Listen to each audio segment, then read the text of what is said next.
ચાલો તો આજે ફરી નીકળી ગયા છે આપણે એક નવા સફર ઉપર. નવો સફર તો ન કહેવાય, કારણ કે આજે આપણે જઈ રહ્યા છીએ સુરતમાં થઈ રહેલા બીચ ફેસ્ટિવલ ઉપર, સુવાલી બીચ ઉપર, હજીરા. અહીં આવવાનો રસ્તો મેં તમને પાછલા બ્લોકમાં મેં તમને બતાવેલો છે. અને આ તમે જોઈ શકો છો અહીંયાનું આ પાર્કિંગ છે જે હમણાં હાઉસ ફૂલ થઈ ગયું છે. અને હવે આપણે જઈશું સુવાલી બીચ તરફ.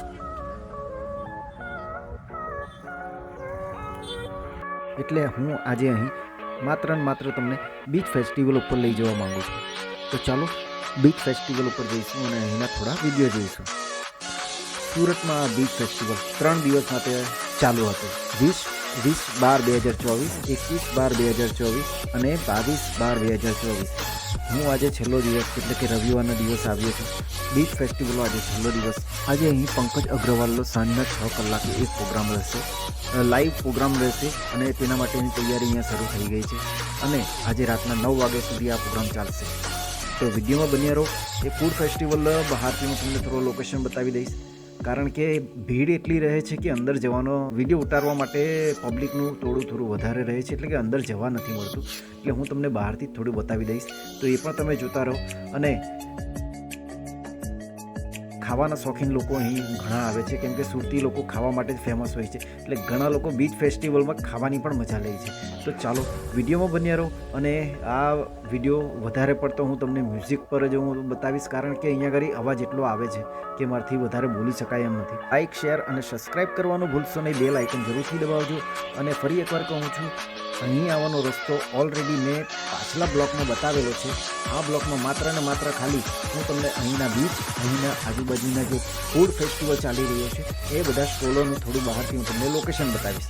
બાકી તો તમે અહીંયા 3 દિવસના પ્રોગ્રામ રહે છે, એટલે વધુ કંઈ બતાવવાની જરૂર રહેતી નથી. બાકી 12 માસ આ બીચ ચાલુ રહે છે, તમે ગમે ત્યારે અહીં આવી શકો છો.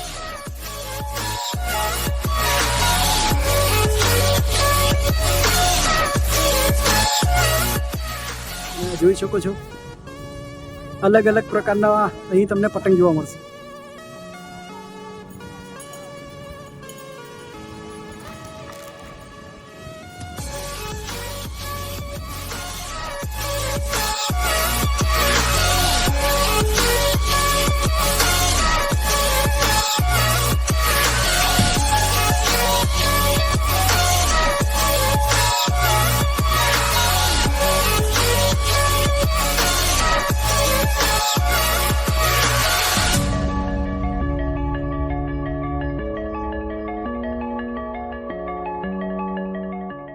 નમસ્તે, જય શ્રી કૃષ્ણ, જય સ્વામિનારાયણ. હું છું કેતન પટેલ, આપનો મિત્ર, અને આવી ગયા છે ફરી એકવાર બીચ ફેસ્ટિવલ પર. તમને આગળથી વિડીયો બતાવતો હું આવ્યો છું.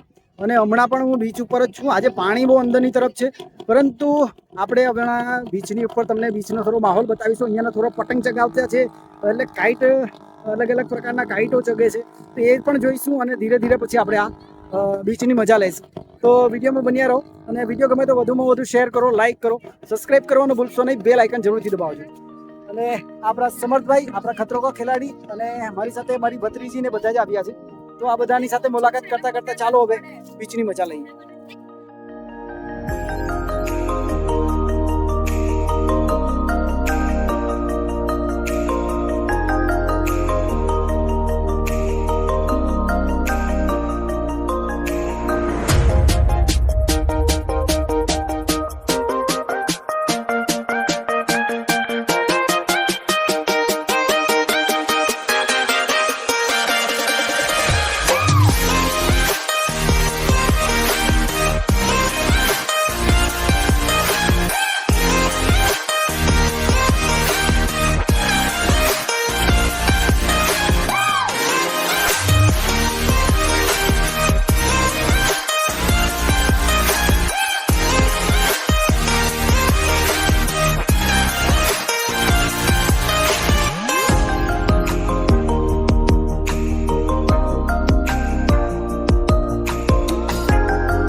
આ તમે જોઈ શકો છો અલગ અલગ પ્રકારની અહીંયા ગાડી તમને આપવામાં આવે છે ભાડેથી. અને આ ભાઈ અહીંયાના ઓનર છે, અને એમ કહેવામાં આવે છે કે મોટી ગાડીના આના કેટલા છે? આ ગાડીના કેટલા છે? 100 રૂપિયા. આ ગાડીના 100 રૂપિયા છે અને આ નાની નાની ગાડીઓના પણ 100 રૂપિયા છે. તો મોટીના શું છે આનું? 400 માં એક રાઉન્ડ. આ બધીને 100 છે.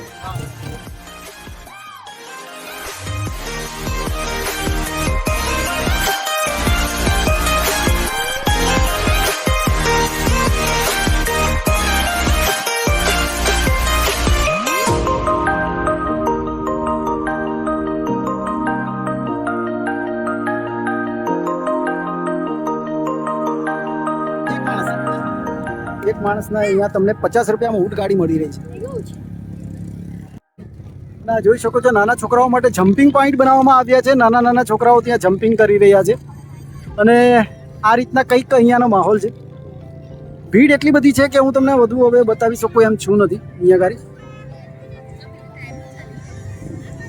અહીંયા આગળ અલગ અલગ પ્રકારના સ્ટોલ તમને જોવા મળશે અને આ બધા સ્ટોલમાં તમને મેગી અને મકાઈના ડુંડા એટલે મકાઈ મળી રહેશે, મેગી મળી રહેશે, એ બધું અહીંયા તમને મળી રહે છે. અને આ બારેમાસ રહે છે અને બાઇકવાળા આ તમે નાની નાની જે તમે બાઇક જોઈ હતી રસ્તામાં એ બધી બાઇકો પણ બારેમાસ અહીંયા રહે છે. તો ચાલો હવે ધીરે ધીરે વિડીયોમાં મજા લો અને વિડીયો ગમે તો વધુમાં વધુ લાઇક કરો, શેર કરો અને સબસ્ક્રાઈબ કરવાનું ભૂલશો નહીં. બેલ આઇકન જરૂરથી દબાવજો.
અને બપોરના 2 વાગે પહેલાં તમે આવી જાઓ તો ડાયરેક્ટ તમે સુવાલી બીચ સુધી બાઇક લઈને બાઇકના પાર્કિંગ સુધી જઈ શકો છો. નહીં તો 1 કિલોમીટર પહેલાં તમારી ગાડી મૂકી દેવામાં આવે છે, એટલે કે તમારી બાઇક હોય કે 4 વ્હીલ હોય ત્યાં મૂકી દેવામાં આવે છે.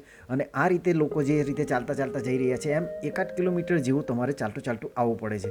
તો બીજી વાર જરૂરથી આ વસ્તુનું ધ્યાન રાખજો અને તમારે બીચની મજા લેવી હોય તો થોડા વહેલા આવવાની કોશિશ કરજો, જેથી કરીને તમે અહીં ખાવાની પણ મજા લઈ શકો અને ફરવાની પણ મજા લઈ શકો.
ચાલો તો હમણાં સુધી તમે સુવાલી બીચ જોઈ લીધો હશે તો નવા બ્લોગમાં ફરીથી મળીશું. ત્યાં સુધી આ બ્લોગ જોતા રહો. લાઇક, શેર અને સબસ્ક્રાઇબ કરવાનું ભૂલશો નહીં. બેલ આઇકન જરૂરથી દબાવજો. તો બાય બાય.